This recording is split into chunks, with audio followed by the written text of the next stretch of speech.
তাহলে বুঝতে পারছেন পায়ে পা লাগিয়ে ঝগড়া করার। এই দেখুন সামনে চিৎকার করছে যাতে মিটিংটা করতে না পারি। মা ভাই বোনেরা আমায় ক্ষমা করবেন, আমি আপনাদের সবার কাছে ক্ষমা চেয়ে নিচ্ছি। আমি কালকে এখানে র্যালি করে দেবো। আমি এই অসভ্যতামিটা করতে পারবো না, এটা খুব ইনসাল্টিং, এটা খুব হিউমিলিয়েশন। আমি আপনাদের নমস্কার জানিয়ে আমি বিদায় নিচ্ছি, আমায় ক্ষমা করবেন। কি করে ছোটা দেওয়া হয় ভবানীপুরের রসিকও বলে গেলাম। আমার মাইক বাজছিল কেন? যতই করে হামলা বাজবে বাংলা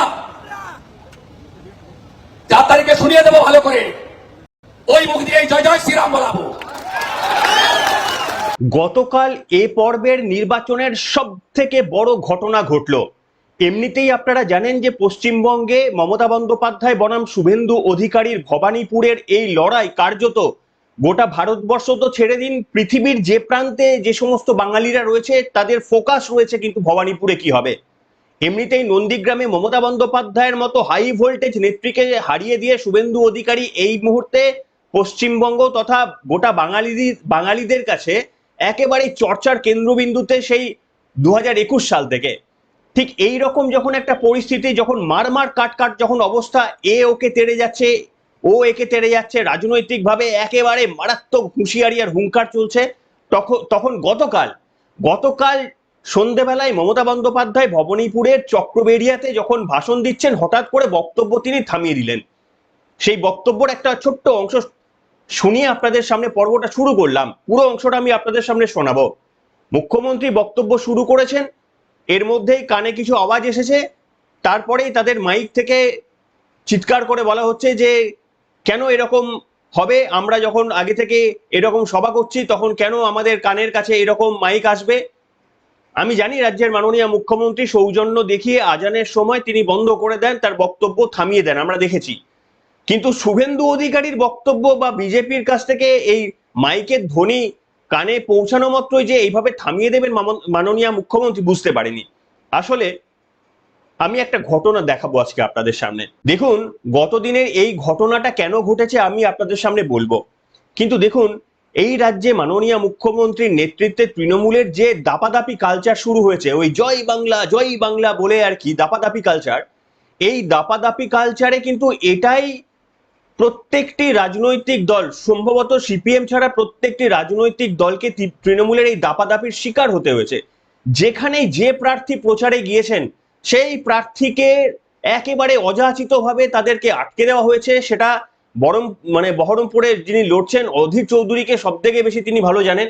এছাড়াও শুভেন্দু অধিকারী নিজে যখন মনোনয়ন পেশ করতে যাচ্ছেন অমিত শাহকে সঙ্গে করে, তখনও এই ধরনের ধুন্ধুমার পরিস্থিতি, ওই জয় বাংলা করে রাস্তা ব্লক করে মাইক বাজিয়ে এই একই কাণ্ড। কিন্তু গতদিনে এইরকম কোনো পূর্ব পরিকল্পিত ঘটনা ছিল না, পুলিশের পারমিশন নিয়েই দুই পক্ষই করছিলেন। তা সত্ত্বেও মমতা বন্দ্যোপাধ্যায় মেজাজ হারিয়ে তার গড় থেকে কার্যত পালালেন। দেখুন এইটা কোনোভাবেই তো বিজেপি ছেড়ে দেবে না, কাজেই স্বাভাবিকভাবেই বিজেপির তরফ থেকে অমিত মালবিয়ারা টুইট করে বলতে শুরু করে দিয়েছেন, এটাই কি তাহলে এবার পরাজয়ের লক্ষণ মাননীয়া?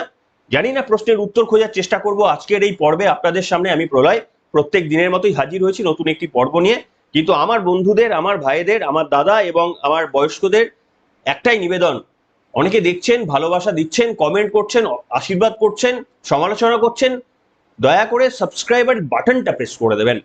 আমার 1 পয়সা এটাতে সাবস্ক্রাইব করলে আসে না, কারণ এটা আপনারা ফ্রিতে করতে হয়, ইউটিউবের রুলসে তাই বলা রয়েছে। কিন্তু এইটা আমাকে মোটিভেশন যোগায়, তার কারণ আমি প্রত্যেকদিন এই একটা জিনিস দেখি যে আমার সাবস্ক্রিপশনটা কতটা বাড়লো। যাই হোক, আমি আপনাদের সামনে আজকে এই যে মমতা বন্দ্যোপাধ্যায়ের ঘটনা, এটা নিশ্চিতভাবে প্রশাসনের যদি কোনো গাফিলতি কারুর থেকে থাকে তাহলে সেটা প্রশাসনের, কারণ দুজনই দুটো নির্ধারিত জায়গায় সভা করছিলেন এবং সেটা অনেকটা কাছাকাছি, হয়তো 200 মিটার বা 250 মিটারের কাছাকাছি দূরত্বে দুজনের সভা করছিলেন। দেখুন একই জায়গায় দুজনা ফাইট করছেন, শুভেন্দু অধিকারী একদিকে মমতা বন্দ্যোপাধ্যায়, দুজনের প্রচার করছেন।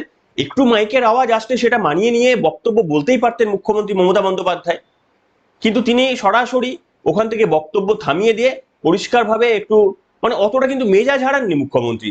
আপনারা দেখবেন একটু বিরক্তি প্রকাশ করেছেন, কিন্তু মমতা বন্দ্যোপাধ্যায় যত সহজে মেজাজ হারিয়ে যান, গতকাল কিন্তু তিনি মেজাজ হারায়নি।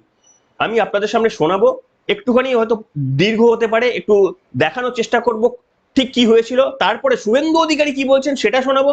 নির্বাচন কমিশন এই কালীঘাটের একটা মারাত্মক সিদ্ধান্ত নিয়েছে, সেগুলো শোনাবো, আরো অনেক কিছু শোনাবো। আগে একটু হয়তো দীর্ঘ মমতা বন্দ্যোপাধ্যায়ের গতকালের কি ঘটেছিল কিন্তু আমি আমার দর্শক বন্ধুদের দেখাতে চাইবো।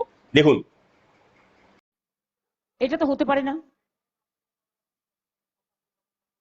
আমি অনুরোধ করব এখানে যারা আমরা তো অফিসিয়াল পারমিশন নিয়ে করছি। ভবানীপুর থানার যারা আছেন আধিকারিকরা একটু দয়া করে দেখুন, মাইক্রোফোনটা বারংবার বলা সত্ত্বেও কিন্তু আমাদের দিকে করেছে। আমরা কিন্তু এই অসভ্যতাম করি না।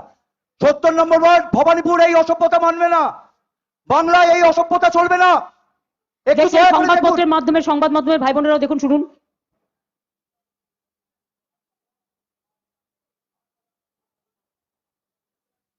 কেন করবে এটা? ইলেকশনের কতগুলো রুলস আছে, তাহলে ওরাও যেদিন মিটিং করবে তোমরা পাল্টা লাগিয়ে দেবে, তখন পুলিশ খুলতে আসলে মেয়েদের ধরে এফআইআর করবে। এটা পার্সিয়ালিটি, এটা পার্সিয়ালিটি। আমি 1 সেকেন্ড টাইম নিচ্ছি, সরি। সাধারণ মানুষ দেখতে পাচ্ছেন, I have taken all official permission. After that you see the attitude, whatever they are doing forcefully to capture Bengal, this is wrong. If they do it in my constituency, I was not here about 1 month. I was in Bengal. I was contesting, I was campaigning for my 200 seats, and Abhishek also campaigning for about 100 seats out of 294. And if they behave like this, I am sorry. I have to take my legal action, and I will do that. তাহলে বুঝতে পারছেন পায়ে পা লাগিয়ে ঝগড়া করার। এই দেখুন, সামনে চিৎকার করছে যাতে মিটিংটা করতে না পারি। মা ভাই বোনেরা আমায় ক্ষমা করবেন, আমি আপনাদের সবার কাছে ক্ষমা চেয়ে নিচ্ছি। আমি কালকে এখানে র্যালি করে দেবো। আমি এই অসভ্যতামিটা করতে পারবো না, এটা খুব ইনসাল্টিং, এটা খুব হিউমিলিয়েশন। আমি আপনাদের নমস্কার জানিয়ে আমি বিদায় নিচ্ছি। আমায় ক্ষমা করবেন, যদি পারেন ভোটটা আমায় দেবেন, আমার সিম্বল নাম্বার 2। বাট এর প্রতিবাদে আপনাদের কিন্তু ভোটটা দিতে হবে। আমাকে মিটিং করতে পর্যন্ত দিচ্ছে না। আমাকে মিটিং করতে আমি পারমিশন নিয়েছি অফিসিয়ালি, তাও।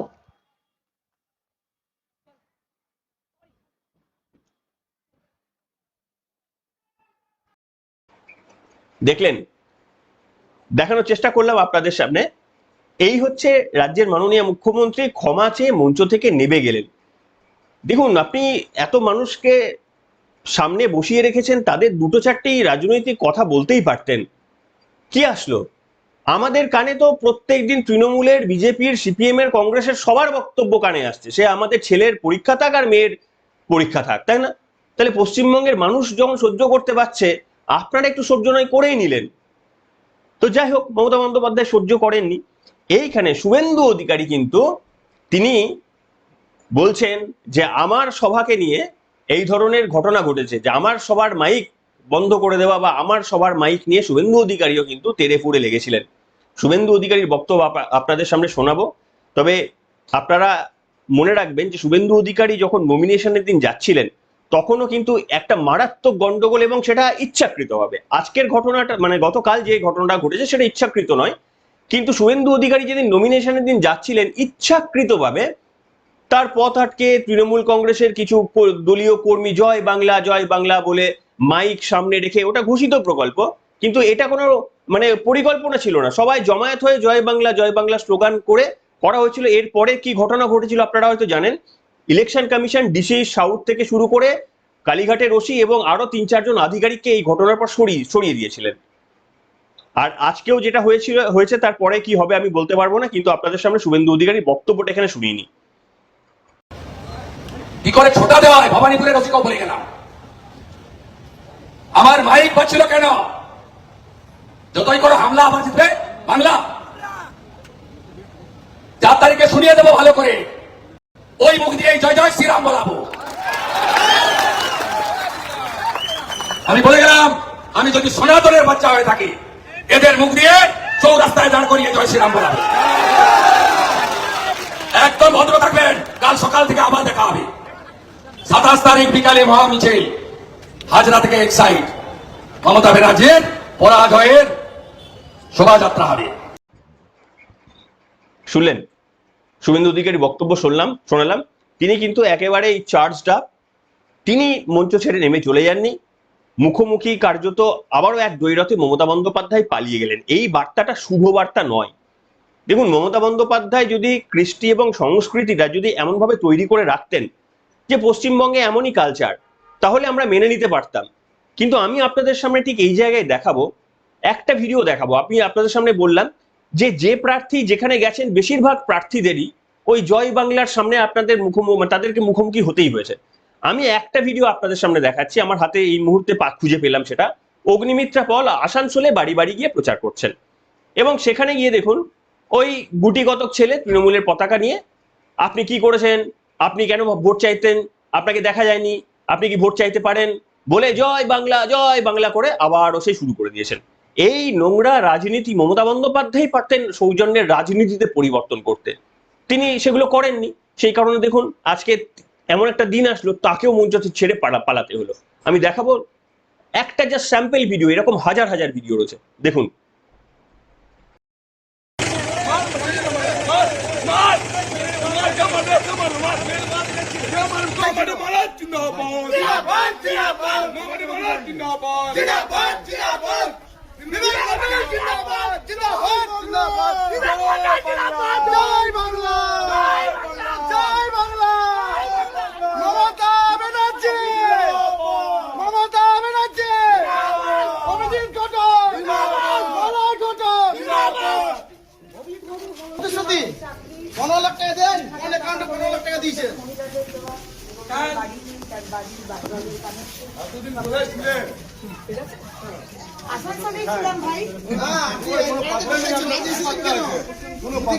আমাদের পাত্তা দেওয়ার এখতিয়ার বা দায়িত্ব আমার নয়। আমি তোমার বিবেক মণ্ডল নই।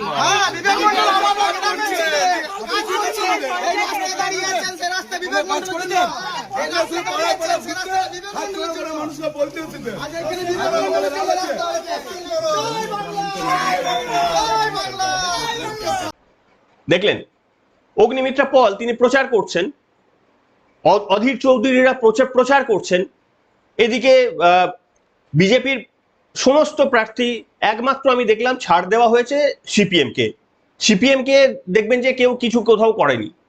তার কারণ দুটো কারণ হতে পারে, এক দুধে ভাতে হিসেবে মনে করেছে হয়তো অনেকেই তাদের, কিন্তু এবারে তারা খাতা খুলবে বলে আমার বিশ্বাস, এটা আমার ধারণা, এবারে তারা শূন্য থাকবে না, খাতা তারা খুলবে।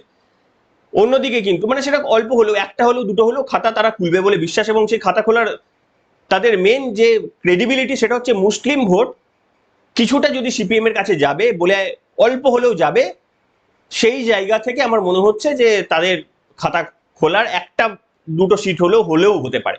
গতকালের আরো একটা খবর দেখাবো, সেটা হচ্ছে নির্বাচন কমিশন কালীঘাটের ওসি এবং আপনার আলিপুরের ওসি আর উল্টোডাঙ্গার মহিলা থানার ওসি বদল করার সিদ্ধান্ত নিলেন। এই যে কালীঘাটের ওসি, তাকে 29শে মার্চ নির্বাচন কমিশন নিয়ে এসেছিলেন তদানীন্তন ওসিকে সরিয়ে দিয়ে, তারপরে আবারও 1 মাসের মধ্যে তাকে সরিয়ে দিলেন। এবং তাদের বিরুদ্ধে শুভেন্দু অধিকারী যেটা অভিযোগ, যে ভবানীপুরের কোনো জায়গায় মিছিলে পারমিশন দিয়েছিলেন, কালীঘাটের এই থানার যে ওসি তিনি পারমিশন দেননি। যদিও নির্বাচন কমিশন লেখেননি যে কেন সরিয়ে দিয়েছেন, কিন্তু আলটিমেটলি কালীঘাট থানার ওসি এবং আলিপুরের ওসি এবং ওই মহিলা থানার ওসিকে সরিয়ে দিয়েছিলেন। এই প্রসঙ্গে বিরোধী দলনেতা শুভেন্দু অধিকারী কি বললেন শোনাবো। আজকে বিকেল থেকে আমি দেখছি যে তৃণমূল ভবানীপুর বিধানসভা কেন্দ্রে যে হেরে গেছে, ওদের বডি ল্যাঙ্গুয়েজ বলছে। আমাদের 73 নম্বর ওয়ার্ডে একটি জনসংযোগ কর্মসূচি ছিল, ভবানীপুর থানার অংশে পারমিশন দিয়েছে, কালীঘাটের অংশে পারমিশন দেয়নি। আর ঠিক তারপরেই কালীঘাটের ওসি জন ভট ইলেকশন কমিশন হাটিয়ে দিয়েছে। ফাইলে দিন মমতা ব্যানার্জির বাড়ির গলি থেকে জুতো এবং কালো পতাকা দেখিয়েছেন। ডিসি সাউথ 4 জন পুলিশ সাসপেন্ড হয়েছে, মনে আছে তো? আজকে inspector Shri Goutam Das, special branch Kolkata police, OC Kalighat, permission দেননি তো আমাকে, যে একটা থাকলো। Inspector Shri Subrata Pande, south division KP, OC Alipore PS. Inspector Shri Uttam Kumar Paik, special branch KP, additional OC Kalighat PS. আর চাটবেন চটি হাত কাটবেন। শ্রীমতী শ্যামেলী মুখার্জি, অ্যাডিশনাল ওসি, উল্টো টাকা অমেন করা, ঠিক আছে। শুনলেন, ব্যাপার হচ্ছে এটাই প্রথম নয়, এবং এর আগেও আপনাদের আজকের আর একটা পর্বে, সন্ধ্যের পর্বে আপনাদের জানিয়েছিলাম যে হিঙ্গলগঞ্জ থানার ওসিকে সরিয়ে দিয়েছে নির্বাচন কমিশন। সরিয়ে দেওয়া হয়েছে ডায়মন্ড হারবার থানার additional SP, superintendent of police, যিনি একজন আইপিএস পদমর্যাদার, এবং এছাড়াও এসডিপিও কে সরানো হয়েছে, এবং তিনটি থানার ওসিকেও সরিয়ে দেওয়া হয়েছে। উষ্টি থানার ওসি সহ আরো দু একটা থানার ওসিকেও সরিয়ে দেওয়া হয়েছে। অর্থাৎ নির্বাচন কমিশন কিন্তু এবারে চাইছে যে প্রথম পর্বে যেটুকু ঝুট ঝামেলা গন্ডগোল হয়েছিল এবারে যেন সেটাও দেখা না যায়, তার জন্য তারা চেষ্টা করছে। তবে কতটা সম্ভব হবে, মানে বুথের ভেতর তারা সাকসেস পাবে এটা আমরা বিশ্বাস করি, কিন্তু বাইরে কতটা সাকসেস পাবে তার কারণ ডায়মন্ড হারবারে বিভিন্ন গড় রয়েছে, দক্ষিণ 24 পরগনার মতো বিভিন্ন জায়গা রয়েছে, কলকাতায় কিছু জায়গা, মানে ফিরাদ হাকিমের মতো বেশ কয়েকটা জায়গা রয়েছে, এখানে কতটা শান্তিপূর্ণভাবে করাতে পারবে এটা বেশ চ্যালেঞ্জ। এইখানে আমি একটা তথ্য আপনাদের সামনে দিতে চাইবো যে দেখুন, অমিত শাহ এসে পরিষ্কারভাবে হুঙ্কার দিচ্ছেন। খুব ইন্টারেস্টিং, এই জায়গাটা অত্যন্ত ইন্টারেস্টিং, কেউ মিস করবেন না। অমিত শাহ এখানে এসে হুঙ্কার দিচ্ছেন। কি হুঙ্কার দিচ্ছেন? যে বলছেন 29 তারিখে কোনো গুন্ডা, তৃণমূলের গুন্ডাদের দেখা যায়নি। তিনি বলছেন যে 29 তারিখে যেন একটা তৃণমূলের গুন্ডাও যেন বাইরে না আসে। যদি আমরা দেখতে পাই যে কোনো গুন্ডা 29 তারিখে রাজ্যে নির্বাচনের সময় বাইরে বেরিয়েছে, তাহলে আমরা 4 মে ক্ষমতায় আসার পর উল্টো করে তাদেরকে ঝুলিয়ে, মানে পা উপরে তুলে আর মাথা নিচু করে তাদেরকে লটকে উত্তম মধ্যম দেবো, এই ধরনেরই তার বক্তব্যের আভাস। কিন্তু এই বক্তব্য তিনি আগেও বলেছিলেন, এটাতে চমক নেই। চমক রয়েছে মমতা বন্দ্যোপাধ্যায় এর পরে অমিত শাহর বিরুদ্ধে আইনত ব্যবস্থা নেওয়ার জন্য বলেছেন। সেই বক্তব্য শোনাবো, কিন্তু তার আগে অমিত শাহের বক্তব্যটা শোনাবো, শুনুন। एक कुछ मीडिया वाले कहते हैं ममता के गुंडे वोट नहीं डालने देंगे।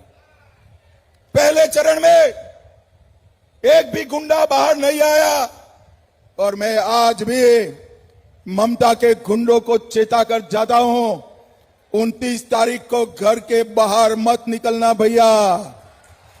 29